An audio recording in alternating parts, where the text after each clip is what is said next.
12 ঘন্টার মধ্যে যদি এই ময়না হত্যাকাণ্ডের প্রকৃত অপরাধীকে জাতির সামনে না আনা হয়, তাহলে আমরা কঠোর থেকে কঠোর আন্দোলন করতে বাধ্য হব। ঢাকা সিলেট মহাসড়ক আমরা অবরোধ করব। আরেকটা কথা আমি এখানে বলতে চাই, এই মেয়েটা হত্যাকাণ্ডের পর যে নির্মমতা আমরা দেখেছি, এটা কোনো মানুষের দ্বারা সম্ভব না।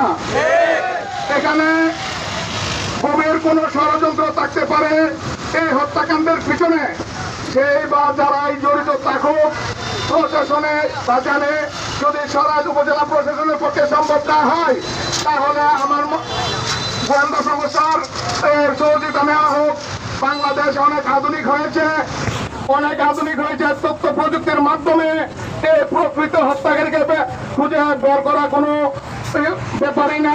আমাদের হৃদয়ে রক্তক্ষরণ হচ্ছে যতক্ষণ পর্যন্ত না এই খুনিদের শনাক্ত করে আইনের আওতায় না আনা হবে এবং তাদের সর্বোচ্চ বিচার পাশে নিশ্চিত করা না হবে, ততক্ষণ আমরা আমাদের হৃদয়ের রক্তক্ষরণ বন্ধ হবে না।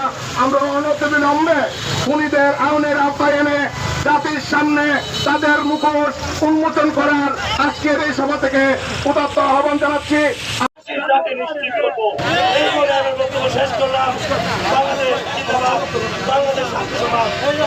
আমরা এখানে আমাদের যে দাবি নিয়ে দাঁড়িয়েছি, প্রশাসনকে আমরা সতর্ক করতে চাই।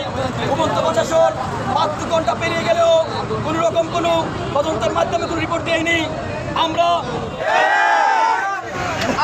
24-এর যুদ্ধ আমরা 24-এও দেখিয়ে দিয়েছি, আবার আমরা এই মহিনার জন্য আমরা আবার দেখিয়ে দেবো ইনশাআল্লাহ। আমরা অন্যায়ের সাথে আপোষ করিনি, আমরা অন্যায়ের সাথে আপোষ করব না। আমরা যতদিন পর্যন্ত এই মহিনা হত্যাকাণ্ডের বিচার না হবে, ততদিন পর্যন্ত আমরা আমাদের শরীরের শেষ বিন্দু রক্ত পর্যন্ত ঢেলে দেবো ইনশাআল্লাহ।